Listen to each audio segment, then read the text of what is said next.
Alright, good day. Today I decided I'm going to go ahead and start my blog. And of course the first thing almost everybody does is what's in my bag. So I thought I'd show you what's in this awesome backpack here of the gear I use. Hopefully you'll get inspired to get your own and get out there and do some filming. So let's go ahead and see what's in my bag.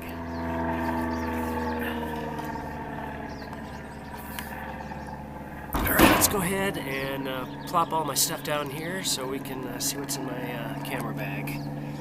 Alright, so I wanted to go ahead and show you what's in my bag. What I normally take either in the back of my car, or I pull it out of the car and head to the woods and try and get some cool shots. So I ended up buying this awesome bag here. It's a D-E-U-T-E-R, Deuter, I think it's German. ACT Trail 24. This thing is awesome. It's got a great suspension system on it. A vented hip pad. And it does vent up through here. There's also a port here where you can bring out your hose if you have a bladder.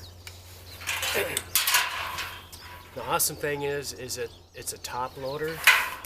So you can either load from the top, or in this case, what I've done is converted this into a camera bag. So you just flop it down on the ground. Now, actually the next bag I get, I'm going to get the one that you flop this on the ground and it's a back opening. Because if it's raining and crappy out, for these bags to work, you have to put your back part and the straps in the mud and in the wet grass or sand or whatever. So I'd rather have it plop down like this, zip, unzip it that way. But until I buy that $400 bag, I'm using this. So you undo these two clips, unzip here, and I'm using an F-Stopper ICU Pro, a small Pro, and then I get a full body, or not a full body, a Fuji X-T2 with the kit lens, the 18 to 55. So that's awesome for getting video because it's image stabilized and it's a nice range, all around range. I also have the vertical grip on it, so now I have 3 batteries instead of just the one. So I can go for a couple days without changing out the batteries. Also, I like it when it's vertical. I got all the controls, just like when you're back in horizontal. I also have a L bracket on this thing, and anyone that's going to be serious in landscape photography, I would highly invest in a L bracket. That way, instead of having it on the camera ball, or the camera on the ball head and then swinging the whole ball to the side and then it can rotate, it's got the Arca Swiss mounts on the bottom and the side. Clip it in and you can do panos and all the other good stuff. So highly recommend the L bracket, and they make them pretty much, I think, for every camera these days. You know, they are pricey for what you get, but you know, it's the best way to do it. Here, I put a little soft touch button, got on Amazon. I don't know, it was like 10 bucks or something, made out of wood. It's kind of cool. Instead of the original really soft trigger, I didn't like it, and I ended up getting that. You see a lot of guys with a red one or orange or different colors. Also, the carrying system I use, I've got the little tabs. You know, it's like the latest, greatest thing. So, actually the strap's inside. And what I like to do is I find these really small point-and-shoot wrist straps. They don't take up any room. They're super light. They won't smack the camera and move it, because every time I take this thing out, except for about 5 minutes ago, this thing goes on my wrist. I've dropped many a camera by accident. Somebody either bumped me or I tripped or whatever, and this thing is just a safety lanyard. It doesn't take up any room, doesn't get in my way hardly ever. But anyway, that's my XT2. I love it. I'm waiting to upgrade to a XT4. Just real quick on the XT2 and XT3. They have all the buttons, knobs, and switches on the outside. All the buttons around the camera are actually programmable, so you can make them do whatever you want. So I have this front one here set up. Hello, where is it? Take a picture right here. That's my preview, so I can. I'm always one-handed. I could take pictures this way, squeeze that instead of reaching up and hitting the dedicated play button. But it's an awesome camera. I got rid of all my Nikon stuff. I had a Nikon D300S and a 7100 with all the lenses from wide angle up to the Pro, probably the 70-200 I guess was the other one. But it was too big, too bulky, too heavy, and I definitely prefer the smaller mirrorless. So that goes in here. Of course, you gotta have your lens cleaning jet. Well, I use this thing pretty much every time I take the camera out and blast the lens. It's no fun having to go back in later in Lightroom or Photoshop and get rid of all the dust on your photos. For the telephoto side of the focal length, I've got the Fuji 55-200. It's image stabilized, and it's a variable 3.5 to 4.8 image stabilized. So far it's been a pretty decent lens, and it reaches out to like a 310 millimeter full frame equivalent, so it's got some reach. It does do the extension when you zoom. And I found on this camera, if I'm filming with this lens on and I try to zoom out, there's a sticky spot right in the middle. So you get that nice smooth, it's like you hit a wall and then it goes again. So I don't know what the deal is with that lens. If it's just this one or if it's inherent to all these lenses. It's a good lens. I'm actually thinking about getting the better one. It's weather sealed, image stabilized, but it's like a 70-200 equivalent for full frame. It's supposed to be way sharper than this one. But so far I'm getting great pictures with this, and it's much lighter and cheaper. So if I do go with the other one, I'm going to sell this one. For portraits, I was really hoping to try doing some portrait work. I bought the 56 1.2 spectacular lens. All these lenses feel super heavy. None of them feel plasticky. This one's got the aperture ring on the outside, which I really love, which I wish the other two had. They don't, so you actually have to just turn the aperture ring and then look on the LCD screen to see what aperture you have. It is kind of a slow focus. I don't know what the deal is with that. I read online and saw on YouTube that on the X-T3 this thing really excels because the X-T3's focus system is so much better. So anyway, 56 1.2. And then the recent lens, I got the super wide angle. This is the Rokinon. It's 12 millimeter super wide angle, and it's a f2, so you can do night shot or night photography with this, landscapes. I don't know. It's a neat little lens. It was really cheap on Amazon, way cheaper than going with the Fujifilm's lenses. So another nice lens. For filters, got the Lee system, the 5.7, so because they're much smaller than the bigger 100 millimeters. So I ended up getting a big stopper, a little stopper, and a split neutral density filter.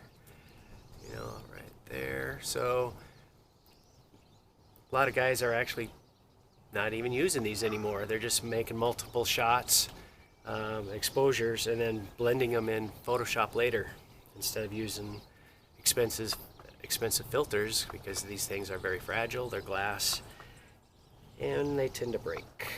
Now the big stopper is a different story. You know, it's like welding glass. You can't even see through the thing. It's so dark.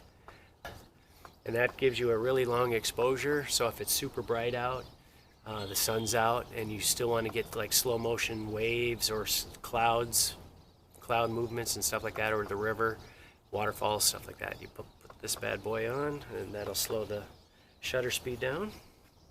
And that's a 10 stop, and then the little stopper, I can't remember if it's 5 stop maybe, but you can almost, yeah, I can see the camera through it. It's not quite as crazy as the other one. So I've used these a little bit. I actually keep forgetting I have them. And since I bought them, and they are expensive, like anything, I need to use them more. Got two polarizers, one for the kit lens and one for the zoom lens. Here's the holder that screws onto the front of the lens, and then you slide in the filters. The problem is you have to put these adapter rings on the front of your lens. So that screws on, then this clamp here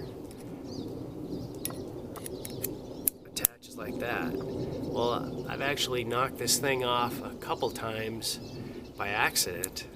It's just kind of flimsy. It's almost, I don't know, it does lock. I guess I just need to make sure it's locked into place. Anyway, yeah, that's the Lee 5.7 filter holder.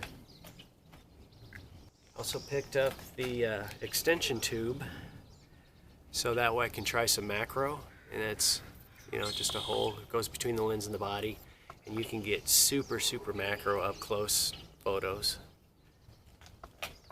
So if you want to take wedding rings or flowers or bugs, coins, stuff like that, it's kind of cool. A really poor man's rain jacket for your camera are these ladies or guys, I guess, hair rain shower bags. What are these things called? Shower caps, I guess. So if it's, you have your camera on the tripod and it starts raining, just plop this guy down on it and boom, you got yourself a El Cheapo rain jacket. That's pretty much in the actual camera bag. I do have a Gitzo 3531S carbon fiber tripod. Love the tripod.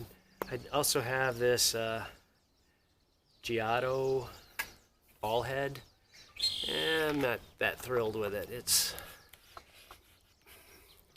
I would love to get a different one, especially one that has the where you can center the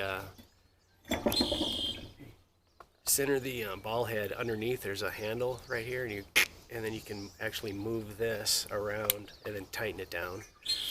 But it does have a bubble here, so if you're going to do panoramics, remember to line up your bubble, get everything nice and straight. I also have a bubble up here on top. It is the Arca Swiss quick release. I've never had a problem with these. That's great. I don't know, I don't like the mechanism in this ball head, so someday I'll replace it. And the way that this one works, there's different kinds. There's a clip kind, and then there's the screw kind. Seems to work just fine. And it's fairly light. I'm sure there's a lot lighter out there. Then I got this Manifesto 290. It's not carbon, so it's probably the same weight as this one. Yeah, it's a lot smaller in footprint. I bought this to carry on the motorcycle when I take the photography gear. And then I cheated and put a Joby, you know, the GorillaPod legs that usually comes with this, because it's nice and lightweight, and it actually works pretty decent. So that's for carrying on the motorcycle. What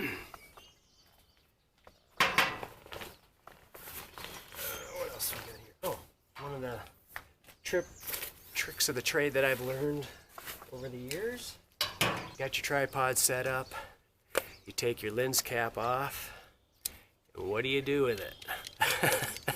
How many people have lost their lens caps? Because it either went in a pocket, went on the ground, or in a bag somewhere, fell out. So what I do is I put the Velcro, I put the soft stuff on here, and on each of the legs of the tripod, I put the scratchy part. So I take the lens cap off, and it doesn't go anywhere. I know exactly where my lens cap is, and it stays. Never lost one yet. So that's a real cheapo trick right there. Also in the camera bag, I have a waterproof jacket down here in the bottom. And this pouch here, bee sting kit. So if you're allergic to bees or any other medical things, you want to get to it in a hurry, keep it on the outside. Looking like it's going to start raining on me here. This also comes with a rain cover, and I'll pull that out here in a second because I actually might need it. Up in the top pouch, I keep a headlamp or head torch if you're over in Europe. So if you get up early in the morning trying to get the sunrises, or if you stay out late, get the sunset and you got to find your way back, make sure you have a good headlamp with extra batteries. I would take 2 because you never know, one will fail. Quick snack just in case.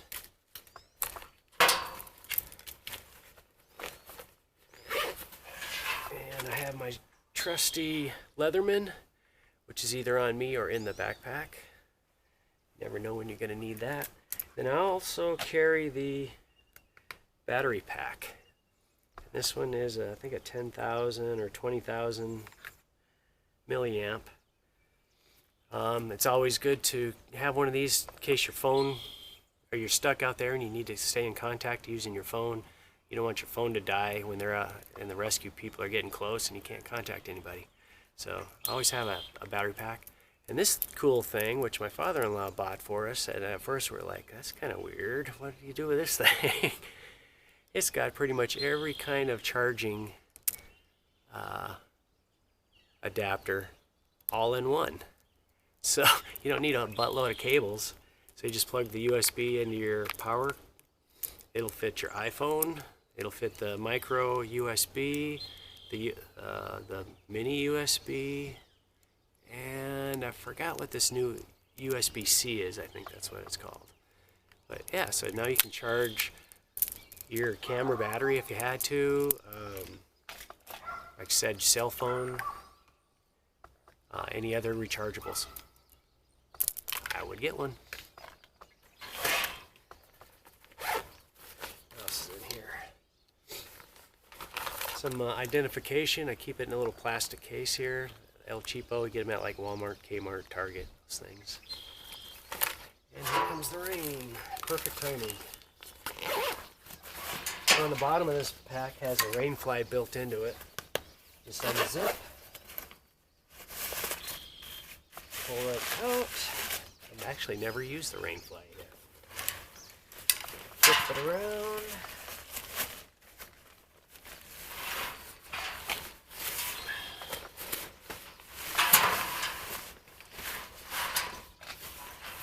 Ta-da! That is awesome. That bad boy is now pretty much waterproof. I don't know if I'd go diving with it, but it should be pretty close to waterproof. I also use hopefully it's still working, the Zoom H1N as my backup audio. And I have to find a new cord because this thing is ridiculously long. And I've got uh-oh, where'd it go? Fell out of my shirt. A lav mic with the dead cat on the end. And it seems like this dead cat grew since I took it out of the bag. It was really small. This thing's huge now. So it needs a trimming, like our cat got trimmed the other day. So she looks like a poodle now, that poor cat. So anyway, since it's going to start raining, I'm going to call this a day. So if you like what you're seeing so far, go ahead and hit the like. And if you're not too thrilled with it yet, hit the don't like twice. Subscribe and hit the little bell, and you'll get notified anytime I upload a new video. So thanks for tuning in. See you next time. I'm trying to do what's in my bag video, get used to talking in front of the camera, even if I do look like a dork. So anyway, that's my lovely wife. Oh, I didn't know. Hi. I didn't know you were. Maggie. I didn't know you were. Maggie. Hey. And Maggie the Wonder Dog. Hmm?